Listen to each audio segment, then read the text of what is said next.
The cult of Mithras is one of the most fascinating and mysterious religious phenomena of the Roman Empire, not only for its symbolic content, but above all for its secret and initiatory character. To truly understand what it was, we must begin with a fundamental distinction. The Roman Mithras is not simply a copy of the Persian god Mithra, even though there is a distant connection. In ancient Iranian religion, Mithra was a deity linked to covenants, light, and cosmic order, an important figure in Zoroastrianism. However, the cult that spread throughout the Roman world between the 1st and 4th centuries AD was something different, reworked, transformed, and adapted to the context of the empire. Today, scholars often describe it as a new religious creation, inspired by the East, but structured in an original way within the Roman environment. Roman Mithraism spread mainly among soldiers, imperial officials, and male circles connected to the army and administration. It was not a public religion like the cult of Jupiter or Mars, celebrated in large temples visible in cities, but a mystery cult, meaning it was reserved for initiates. Ceremonies took place in closed, underground spaces called mithraea, narrow and elongated rooms resembling caves. This choice was not accidental. The caves symbolized the cosmos, the primordial place of birth and divine sacrifice. At the center of the Mithraeum was always the fundamental scene of the cult, the tauroctony, that is, Mithras killing a bull. This image is the heart of the mystery. The tauroctony does not represent a simple animal sacrifice. Mithras, young and dressed in Eastern clothing with a Phrygian cap, seizes the bull and strikes it with a dagger while looking away in a gesture that appears almost ritual. Around the scene, there are always other symbolic elements. A dog and a serpent approaching the blood, a scorpion attacking the bull's genitals, sometimes a raven, and the figures of Cots and Cotopates, two youths holding torches, one raised and one lowered. Scholars have interpreted this scene in many ways, but today, the most accepted hypothesis is that it represents a cosmic event linked to constellations and the movement of the stars. The bull may symbolize the constellation Taurus, the scorpion that of Scorpio, and the entire scene, a cosmic event marking a change in the order of the heavens. In this sense, Mithras is not only a warrior god, but a cosmic power capable of renewing the world through a primordial sacrifice.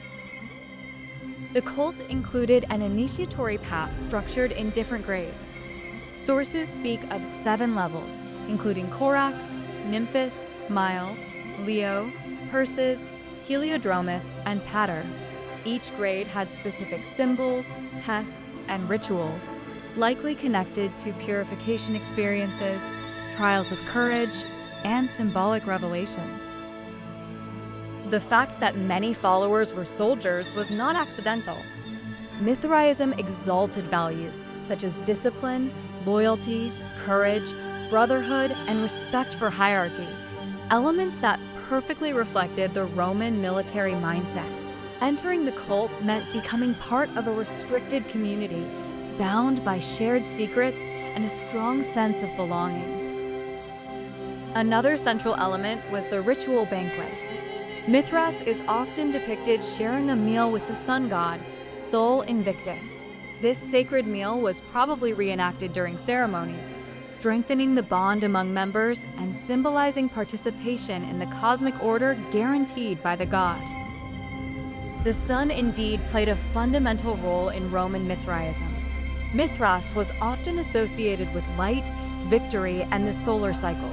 In the imperial period, the cult intertwined with that of the unconquered sun, particularly important in the 3rd century AD, when the empire was experiencing political and military crises and seeking new forms of religious cohesion.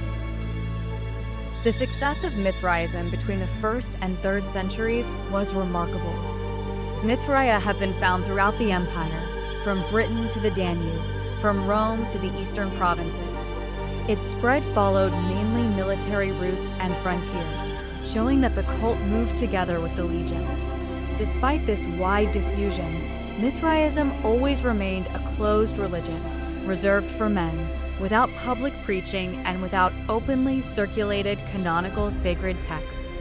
This is one of the reasons why today we know the cult almost exclusively through archaeology and iconographic representations, while internal written accounts from its followers are lacking. One of the most debated aspects concerns the relationship between Mithraism and Christianity. Both cults developed during the same period and shared certain external elements, such as the ritual banquet, the symbolism of salvation, and a language linked to light and rebirth. In the past, some scholars hypothesized direct influences or strong ideological competition. Today, the view is more cautious. It is likely that both drew from a common religious climate of the late antique world, where mystery religions promised personal salvation and a more intimate relationship with the divine.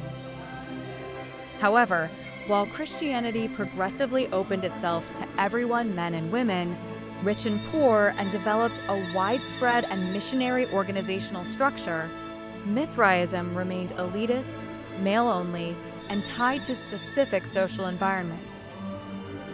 When in the 4th century Christianity became the favored and then official religion of the empire, traditional mystery cults entered into crisis. Mithraea were gradually abandoned, sometimes destroyed or reused. The cult of Mithras left no direct continuity in later religions, but its memory remains as a symbol of an era in which the Roman Empire was a mosaic of beliefs, rites, and competing spiritual identities. What makes Mithraism so fascinating today is precisely its enigmatic character.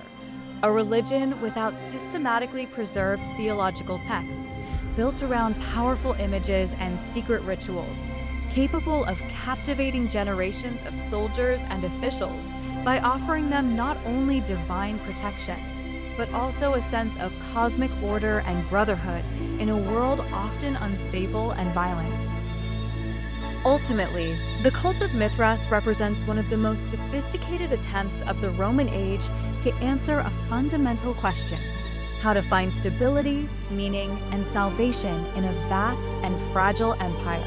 It was not a simple religious trend, but a complex symbolic system that united cosmology, moral discipline, and communal identity. Its mystery lies not only in what we do not know, but also in its ability to build an entire universe of meaning around a central image, that of the god who kills the bull and, through that act, renews the world.